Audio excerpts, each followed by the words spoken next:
اللهم صل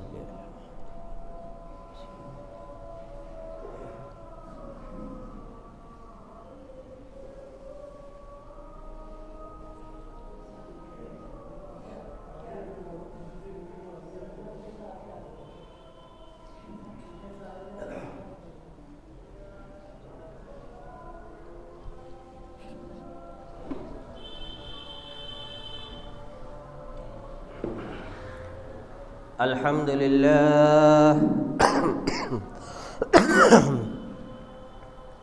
نحمده ونستعينه ونستغفره ونعوذ بالله من شرور أنفسنا وسيئات أعمالنا من يهده الله فلا مضل له ومن يضلل فلا هادي له وأشهد أن لا إله إلا الله وحده لا شريك له وأشهد أن محمدًا عبده ورسوله أرسله بالحق بشيرا ونذيرا بين يدي الساعة فمن يطع الله ورسوله فقد رشد ومن يعصيهما فإنه لا يضر إلا نفسه ولا يضر الله شيئا أما بعد فإن خير الحديث كتاب الله وخير الهدي هدي محمد صلى الله عليه وسلم وشر الأمور محدثاتها وكل محدثة بدعة وكل بدعة ضلالة وكل ضلالة في النار.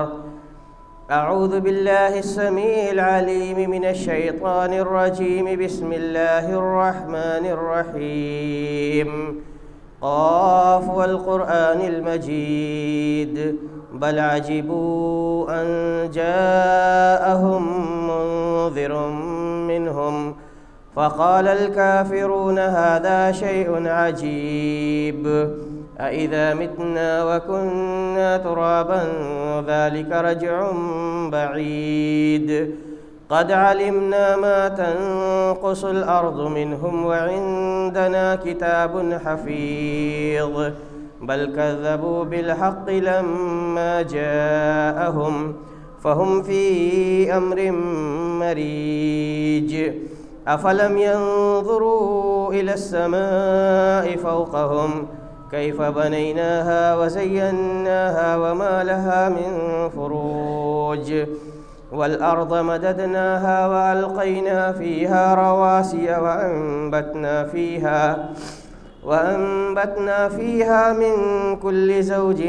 بهيج تبصرة وذكرى لكل عبد منيب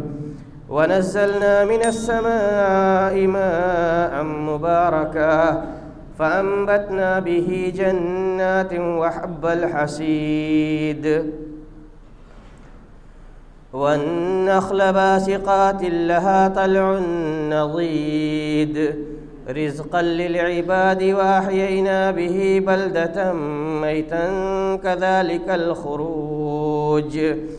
كذبت قبلهم قوم نوح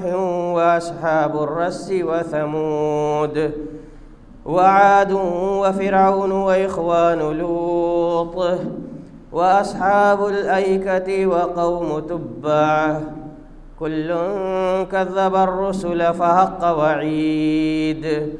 أفعينا بالخلق الأول بل هم في لبس من خلق جديد. وقال عز من قائل بسم الله واذكر ربك في نفسك تضرعا وخيفة ودون الجهر من القول بالغدو والآصال ولا تكن من الغافلين. وقال عز من قائل بسم الله والعصر إن الإنسان لفي خسر إلا الذين آمنوا وعملوا الصالحات وتواصوا بالحق وتواصوا بالصبر. محترم نوجوان علماء کرام، اسلامی بزرگوں، نوجوان ساتھیوں، عزیز بچوں، دینی ماؤں اور بہنوں، اللہ تبارک تعالیٰ نے انسانوں اور جناتوں کو اپنی عبادت کے لیے پیدا کیا، اور عبادت کے کاموں کو انسان کے استطاعت اور اس کے قابو کا بنایا، اور اس عبادت پر، اس بندگی پر قائم رہنے کے لیے اس کو ان تمام وسائل سے نوازا جو اس کو اللہ کی بندگی پر قائم رکھ سکیں، اور ان تمام برائیوں سے اللہ تبارک تعالیٰ نے اپنے کلام میں اور اپنے رسول کی زبانی صلی اللہ علیہ وسلم ہمیں آگاہ فرما دیا، جو ہمیں اللہ کی بندگی، اللہ کی عبادت اور مقصد زندگی سے غافل کر دیں، اور انسان کی سعادت دنیاوی بھی اور اخروی بھی اسی بات میں ہے کہ وہ یہ سمجھ لے کہ میں کیا ہوں اور کیوں ہوں، میں اللہ کا بندہ ہوں اور اللہ نے مجھے اپنی عبادت کے لیے پیدا کیا ہے۔ تو یہ دنیا کی رنگینیاں، ناز و نعم، آسائشیں اسے اللہ کی بندگی، اللہ کے ذکر اور اللہ کی عبادت سے غافل نہیں کر سکتی، لیکن اگر بندے کی نگاہ اس کے مقصد تخلیق پر نہ ہو کہ اللہ نے اس کو کیوں پیدا کیا ہے، کیوں اس زمین پر برپا کیا، اپنے فرشتوں کے درمیان کیا اعلان کیا، اور فرشتوں سے کس بات کی تاکید کے ساتھ ہدایت کی کہ میں جو بات جانتا ہوں اپنے بندوں کے تعلق سے وہ تمہیں پتہ نہیں ہے۔ اس بندگی پر قائم رہنے کے کچھ تقاضے ہیں جن کو اللہ تبارک تعالیٰ نے جو آیات اور جو سورہ میں نے آپ لوگوں کے سامنے خطبہ مسنونہ کے بعد تلاوت کی ان کے اندر بیان کرنا چاہتا ہے۔ اللہ تبارک تعالیٰ فرماتا ہے وَاعْبُدْ وَاذْكُرْ رَبَّكَ تَضَرُّعًا وَخِيفَةً وَاذْكُرْ رَبَّكَ فِي نَفْسِكَ تَضَرُّعًا وَخِيفَةً وَدُونَ الْجَهْرِ مِنَ الْقَوْلِ بِالْغُدُوِّ وَالْآصَالِ، اپنے رب کو دل میں، چپکے سے، سرگوشی میں، گڑ گڑاتے ہوئے، گریہ ازاری کرتے ہوئے اور اللہ کا ڈر رکھتے ہوئے اپنے رب کو پکاریے، یاد کیجیے، اپنے رب کا ذکر کیجیے۔ کب؟ صبح، چاشت کے وقت، فجر کے بعد سے لے کر شام کے سورج غروب ہونے تک، یعنی پورے دن اسی میں لگے رہیے۔ اور اس کے بعد اللہ تبارک تعالیٰ نے تنبیہ فرمائی اس بات کی جو بندوں کو سرے سے نقصان پہنچانے والی، کوئی فائدے کا سودا نہیں۔ وَلَا تَكُن مِّنَ الْغَافِلِينَ، غفلت برتنے والوں میں سے مت ہو جانا، یعنی اللہ کے ذکر سے غفلت برتنے والے، یہ حقیقت میں اللہ کو یاد کرنے والے، اللہ سے ڈرنے والے اور اللہ کی عبادت پر قائم رہنے والے نہیں ہیں، بلکہ اللہ کے بندے تو وہ ہیں جو اپنے زندگی کا ہر لمحہ عبادت میں گزارنے کی فکر میں رہتے ہیں۔ اسی لیے اللہ تبارک تعالیٰ نے ہر اس کام کو نیکی قرار دیا جو آپ اس کی عبادت پر قائم رہنے کے لیے انجام دیتے ہیں۔ آپ کا پوری نیند سونا اس نیت سے کہ جب ہم جگیں گے تو فجر کے لیے اٹھیں گے، اللہ کی عبادت کریں گے، توانائی اور چستی کی حالت میں بیدار ہوں گے، آپ کی یہ نیت سونے کے حالت میں بھی آپ کو عبادت کے درجے میں رکھتی ہے۔ حلال کمائی کے لیے گھر سے آپ کا قدم نکالنا اور یہ نیت رکھنا کہ میں حلال کمائی کا لقمہ اپنے بال بچوں کے منہ میں ڈالوں گا، اللہ تبارک تعالیٰ اس کو آپ کے میزان حسنات میں رکھتا ہے۔ اللہ کے رسول صلی اللہ علیہ وسلم نے ارشاد فرمایا، صحیح مسلم کی روایت ہے کہ دینار انفقتہ فی سبیل اللہ ودینارا تصدقت به علی مسکین ودینار انفقتہ لسد حاجت فقیر ودینار انفقتہ علی اہلک خیر الذی انفقتہ علی اہلک۔ 4 طرح کے دینار اگر آپ خرچ کرتے ہو، ایک اللہ کے راستے میں مجاہدین کی مدد کے لیے، ایک کسی مسکین پر، ایک کسی کی حاجت روائی میں، اور چوتھا اپنے بال بچوں کی پرورش پر خرچ کرتے ہو، تو اللہ کے نزدیک اس دینار کا، اس روپے کا اجر سب سے زیادہ ہے، سب سے افضل ہے اللہ کے نزدیک وہ دینار جو آپ اپنے اہل و عیال پر خرچ کرتے ہو۔ تو کسب حلال کی اہمیت اس سے واضح ہوتی ہے کہ اس پر کتنا اجر ہے۔ اللہ تبارک تعالیٰ نے قرآن مجید کے اندر اسی بات کی وصیت مومنین کو بھی کی جس بات کی وصیت انبیاء کرام کو بھی کی کہ کلوا من الطیبات واعملوا صالحا، اور مومنین کو بھی یہی وصیت کی کہ اللہ نے جو کچھ ضروع زمین پر حلال اور پاکیزہ چیزیں تمہارے لیے پیدا کی ہیں ان میں سے کھاؤ پیو اور اسراف اور فضول خرچی سے بچو۔ اللہ کا ذکر یہ ایسی عبادت ہے کہ آدمی اپنے دنیاوی روزمرہ کے کاموں میں مصروف رہ کر کے بھی دل کو اگر اللہ کی عبادت سے معمور رکھتا ہے، وہ اللہ کی نعمتوں کا، اخروی نعمتوں کا تصور سجائے رکھتا ہے دل میں کہ جنت میں نہریں ہوں گی دودھ کی، شہد کی، شراب کی، اور ایسے پانی کی جو کبھی بوسیدہ نہیں ہوگا، خراب نہیں ہوگا، ایسے پھل ہوں گے جو دنیا والوں کے تصور کے باہر ہیں، ایسی خوبصورت بیویاں میسر ہوں گی حوروں میں سے جن کے پنڈلی کے ہڈیوں کے گودے باہر سے نظر آئیں گے، ایسے محل ہوں گے ہیرے موتی اور جواہرات کے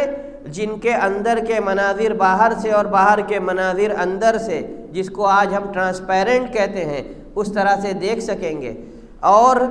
ان ساری نعمتوں میں کبھی بھی لمحے بھر کے لیے رتی بھر بھی کوئی بگاڑ، کوئی خرابی نہیں آئے گی، اور ان نعمتوں کے حصول کے لیے ہمیں کسی نوکر کی خدمت لینے کی ضرورت نہیں ہوگی۔ ادھر آپ تمنا کریں گے، آپ کی وہ خواہش پوری ہو جائے گی، اور پھر کھائے پیے کو ہضم کرنے کے لیے آپ کو قضائے حاجت کی بھی ضرورت نہیں ہوگی، ڈکاریں آئیں گی اور آپ کے کھانے سب ہضم، اور وہاں پھر اللہ کی دنیا کی عبادت آپ کے لیے کافی ہوگی کہ جنت میں آپ کو اللہ کی عبادت نہیں کرنی، ہاں اس کا شکر بجا لانے کے لیے آپ کے زبان پر اللہ تبارک تعالیٰ خود ہی کلمات جاری کرے گا۔ ایک مرتبہ اللہ کے رسول صلی اللہ علیہ وسلم حضرت جویریہ بنت الحارث رضی اللہ تعالیٰ عنہ کے پاس سے نکلے۔ یہی معاشرہ بنانے کی ضرورت ہے۔ آج ہم سوشل میڈیا اور الیکٹرانک گیجٹس کے اتنے مرید اور غلام ہو گئے ہیں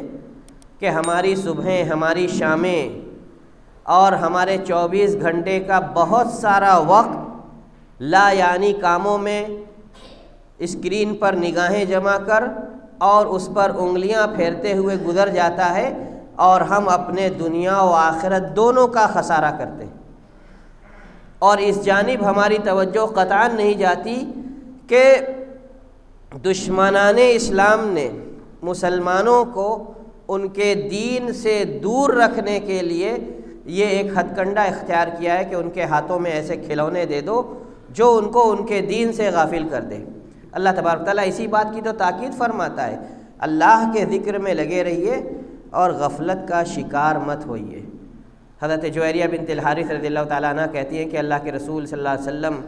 میں نماز فجر کے بعد اپنے مصلی پر تھی، جس جگہ میں نماز ادا کرتی تھی اپنے حجرے میں، وہاں سے اٹھ کر کے گئے اور پھر بہت دیر کے بعد واپس آئے، مجھے اپنے ہی مصلی پہ بیٹھا ہوا پایا۔ اور آپ صلی اللہ علیہ وسلم نے فرمایا کہ ابھی تک آپ اپنے مصلی پر بیٹھی ہیں، میں نے تمہارے پیچھے تم سے الگ ہونے کے بعد 4 کلمات کہے ہیں، اگر تم ان کو ادا کر لو تو اب تک جو تم نے اذکار پڑھے ہیں ان سے بہتر ہوگا۔ پھر اللہ کے رسول صلی اللہ علیہ وسلم نے ان کو سکھایا کہ سبحان اللہ عدد خلقی ورضا نفسی وزینت عرشی ومداد کلماتی، کہ اللہ کی تعریف ہے اس کی مخلوق کی تعداد کے برابر اور اس کے نفس کی رضا کے حصول کے برابر اور اس کے عرش کے وزن کے برابر اور اس کے کلمات لکھنے کی روشنائی کے برابر۔ تو کہا کہ اللہ کے رسول صلی اللہ علیہ وسلم نے فرمایا کہ اگر کوئی ان کلمات کو ادا کر لیتا ہے تو اس کے لیے یہ ان تمام چیزوں سے بہتر ہے جس پر سورج طلوع ہوتا ہے، یعنی دنیا و ما فیہا کی تمام چیزوں سے یہ بہتر ہے۔ اور جس نے 3 مرتبہ کہہ لیا وہ اس کے لیے شام تک کافی ہے، اور جس نے شام میں 3 مرتبہ کہہ لیا اس کے لیے صبح تک کافی ہے۔ ایک دیہاتی صحابی، ہمیں کس چیز کی فکر ہونی چاہیے؟ ان سادہ لوح دور دراز اللہ کے رسول صلی اللہ علیہ وسلم کی مجلسوں سے دور رہنے والے صحابہ جب اللہ کے رسول صلی اللہ علیہ وسلم سے ملاقات حاصل ہوتی تو ان سے کیا سیکھنے کی کوشش کرتے، اور یہی ہمیں سمجھنے اور اپنے اندر انہی باتوں کو سیکھنے کا جذبہ پیدا کرنے کی ضرورت ہے۔ وہ صحابی اللہ کے رسول صلی اللہ علیہ وسلم سے کہتے ہیں کہ اللہ کے رسول، اسلامی شریعت کے فرائض اور مستحبات بہت زیادہ ہیں، ہم سب پر عمل تو نہیں کر سکتے، کوئی ایسی جامع بات بتا دیجئے، کوئی ایسی جامع بات بتا دیجئے جس کے ذریعے سے میں اللہ کی عبادت کر سکوں، اللہ کا ذکر کر سکوں، اللہ کو یاد کر سکوں۔ اللہ کے رسول صلی اللہ علیہ وسلم نے ان سے فرمایا تھا لا یزال لسانک رطبا من ذکر اللہ، کہ آپ کی زبان اللہ کے ذکر سے ہمیشہ تر رہے۔ کیا کرنا ہے آپ کو؟ راستہ چل رہے ہیں، بجائے اس کے کہ آپ اپنے ذہن اور دماغ کو، اپنے سر کو شیطان کا گھونسلہ بنائیں اور شیطان کا اپنے اوپر اختیار اور بس چلنے دیں اور وہ آپ سے وہ سوچوائے، وہ خیال کرائے جو وہ چاہتا ہے، آپ اللہ تبارک تعالیٰ کی نعمتیں جو آپ کے اوپر ہیں ان پر غور کر لیجئے۔ لقد خلقنا الانسان فی احسن تقویم، ہم نے انسان کو سب سے بہتر صورت میں پیدا کیا ہے۔ شیخ سعدی رحمۃ اللہ علیہ کا ایک بہت مشہور واقعہ ہے۔ ایک مرتبہ بہت قسم پرسی کی حالت میں ان کو ہندوستان سے سفر کر کے بغداد تک جانا پڑا۔ پیر میں جوتے تک نہیں تھے، پاؤں چھل گئے تھے، چھالے پڑ پڑ کے پھوٹ گئے تھے، بھوک اور پیاس کی شدت گوارا کر رہے تھے۔ اللہ کی نعمتیں تبھی یاد آتی ہیں جب ہم اللہ کے رسول صلی اللہ علیہ وسلم کی وصیت پر عمل کرتے رہے، انظروا الی من هو اسفل منکم، اپنے سے کمتروں کی طرف نگاہ رکھو۔ آج ہماری نگاہیں اس کے برعکس ہیں، فلاں کو اللہ نے اتنا نوازا ہے اور ہم اور دنیا کے پیچھے بھاگیں گے اس جیسے بننے کی کوشش میں۔ اللہ کے رسول نے اس شخص کو سب سے بدترین شخص کہا ہے کہ اس کا مطمع نگاہ دنیا ہے، مطمع نگاہ آخرت ہونا چاہیے۔ اللہ کے رسول صلی اللہ علیہ وسلم نے فرمایا کہ من کانت ہمہ الدنیا، صحیح ترمذی کی، سنن ترمذی کی صحیح روایت ہے کہ دنیا جس کا مقصد ہوتی ہے فرق اللہ علیہ شملہ، اللہ تبارک تعالیٰ اس کے معاملات کو اس کے اوپر بکھیر دیتا ہے۔ دیکھیں گے وہ بھاگا بھاگا پھرے گا دنیا سمیٹنے کے پیچھے، کبھی یہاں کبھی وہاں، اس کو قرار نہیں، نہ نماز کا وقت ملے گا اس کو، نہ اللہ کے ذکر کا وقت ملے گا، نہ 2 لقمے چین سے اپنے بال بچوں کے ساتھ بیٹھ کر کھانے کو میسر آئے گا۔ شام کو تھکا ہارا آئے گا، ان میں سے کون بیمار ہے، کس کو اس کے 2 لفظ تسلی کی ضرورت ہے، کس کو کسی اپنے کارنامے پر اپنے والد کے 2 شاباشی کے بول کی ضرورت ہے، کسی کا وقت نہیں، وہ سو جائے گا کیونکہ وہ اس لائق ہی نہیں بچے گا کہ اپنے بال بچوں کی فکر کر سکے۔ الا کلکم راعٍ اسلام یہ کہتا ہے کہ ہر کوئی نگہبان ہے، وَمَسْئُولٌ عَنْ رَعِيَّتِهِ، اور اس کی رعایا جو اس کے ماتحت لوگ ہیں ان کے متعلق اس سے پوچھا بھی جائے گا۔ جب اللہ رب العزت کے سامنے کھڑے ہوگے تو اللہ رب العزت پوچھے گا۔ تو اگر آدمی کے پاس اس کا بھی وقت نہیں ہے تو اس کی زندگی بھی برباد ہے، اور آخرت تو اسی کے نتیجے میں برباد ہو گئی۔ اللہ کے رسول صلی اللہ علیہ وسلم فرماتے ہیں من کانت ہمہ الدنیا فرق اللہ علیہ شملہ ولم یأتہ من الدنیا الا ما قد قدر لہ، اور دنیا سے ملے گا کتنا؟ بس اتنا ہی جتنا اس کے مقدر میں لکھ دیا گیا ہے۔ ومن کانت ہمہ الآخرہ، اور جس کی تمنا، جس کی آرزو آخرت ہوتی ہے، جمع اللہ لہ شملہ، اللہ تبارک تعالیٰ اس کے کام اس کے اوپر سمیٹ دیتا ہے،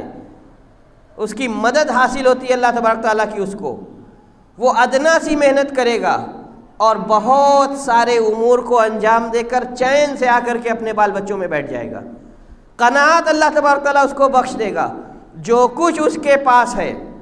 وہ اس پر اللہ سے راضی رہے گا۔ تو اللہ کے رسول صلی اللہ علیہ وسلم نے یہی فرمایا، جمع اللہ لہ شملہ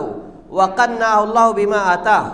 اور جو کچھ اس کو دے گا اس پر اس کو قناعت بخش دے گا۔ وجاءتہ الدنیا، روزی کی فکر ہمیں ہوتی ہے، دنیا اس کے پاس وہی راغمۃ، ناک رگڑتے ہوئے دنیا اس کے پاس آئے گی۔ روزی کی فکر کبھی نہیں کی امت کے سلسلے میں اللہ کے رسول صلی اللہ علیہ وسلم نے کہا کہ میں فقر و فاقے کا کبھی خوف نہیں کھاتا تمہارے اوپر، خوف تو اس کا ہے کہ کیسر و کسریٰ کے خزانے کھول دیے جائیں گے اور پچھلی امتوں کی طرح دنیا سجا دی جائے گی تمہارے سامنے، اور دنیا سمیٹنے کے فکر میں آخرت بھول جاؤ گے اور پچھلی امتوں کی طرح تم بھی تباہ ہو جاؤ گے۔ آج ہماری بربادی کا ایک سبب یہی ہے کہ ہم نے اپنے سے اوپر لوگوں کو دنیاوی اعتبار سے دیکھنا شروع کر دیا، جبکہ وصیت یہ ہے کہ نیچے کو دیکھو۔ فَهُوَ أَجْدَرُ، کیونکہ یہ زیادہ اس بات کے لائق ہے کہ اللہ تَزْدَرُوا نعمت اللہ علیکم، اللہ کی نعمت کو اپنے اوپر حقیر مت جانو۔ شیخ سعدی رحمۃ اللہ علیہ مسجد کوفہ میں داخل، مسجد بغداد میں داخل ہوتے ہیں، زبان سے شکوے کے الفاظ نکلنے ہی والے تھے کہ دیکھا کہ ایک آدمی ہاتھوں کے بل سرینوں کے سہارے گھسٹ گھسٹ کر مسجد میں داخل ہو رہا ہے، اللہ نے اس کو دونوں پاؤں ہی عطا نہیں کیے تھے۔ فوراً اللہ کا شکر بجا لاتے ہیں کہ اللہ تیرا لاکھ لاکھ شکر ہے کہ تو نے مجھے دو پاؤں سے نوازا ہے، اور اس بندے کو تو نے دونوں پاؤں سے بھی محروم کیا ہے۔ تو ہم دنیا کی فکر اگر چھوڑ کر آخرت کی فکر میں لگیں تو اس کے فائدے بہت ہیں۔ ہم ذکر کے عادی ہو جائیں گے، اور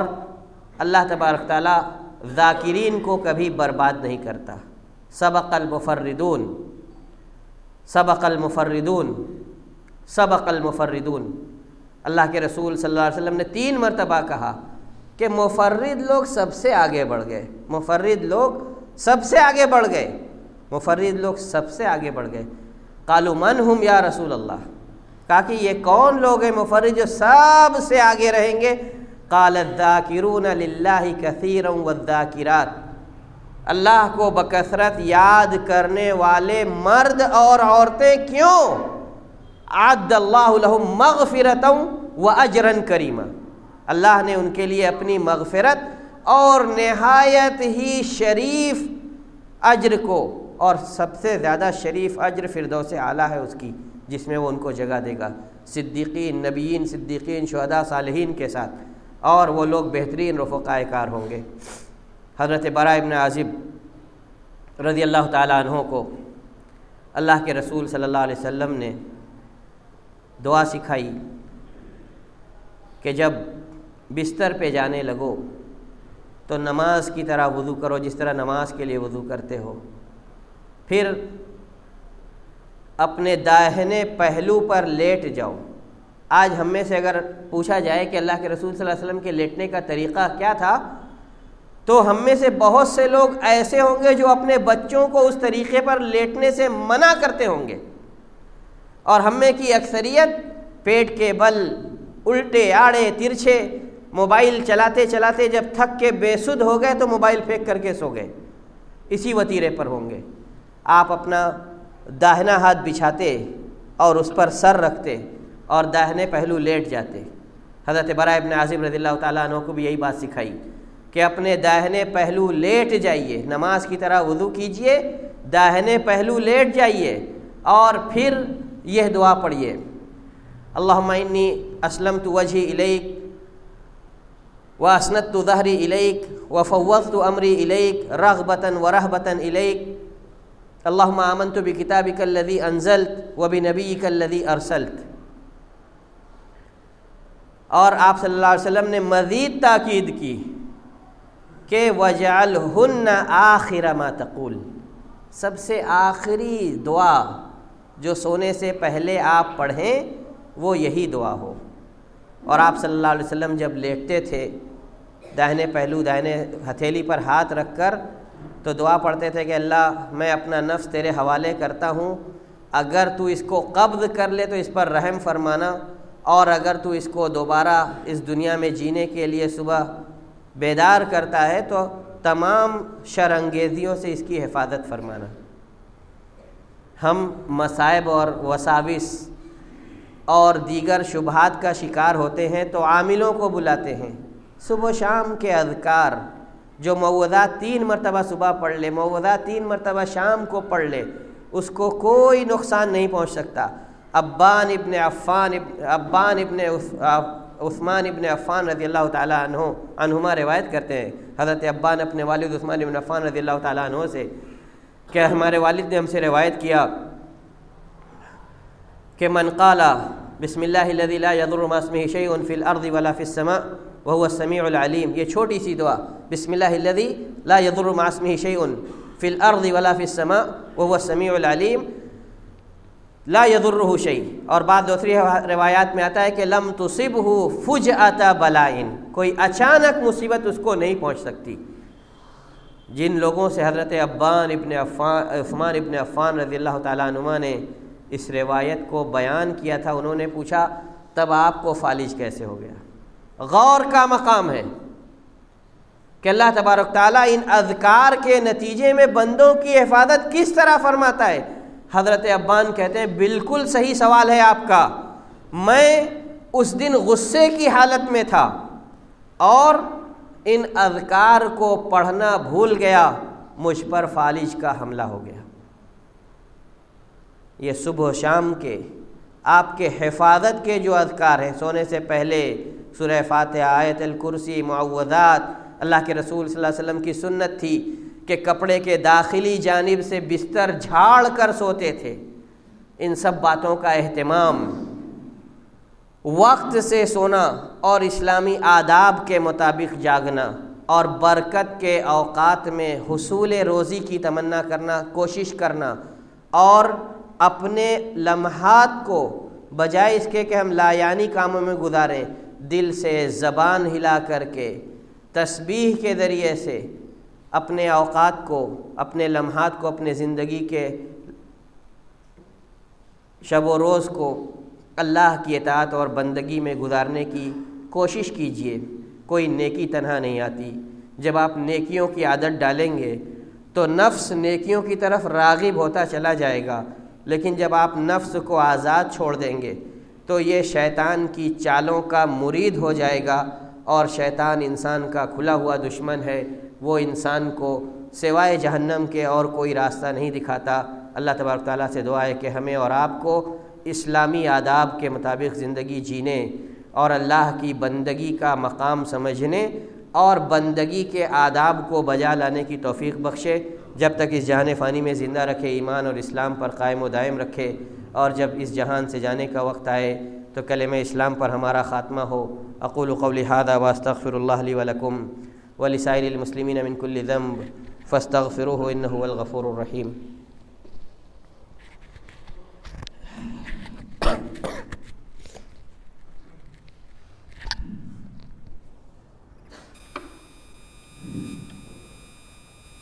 الحمد لله الذي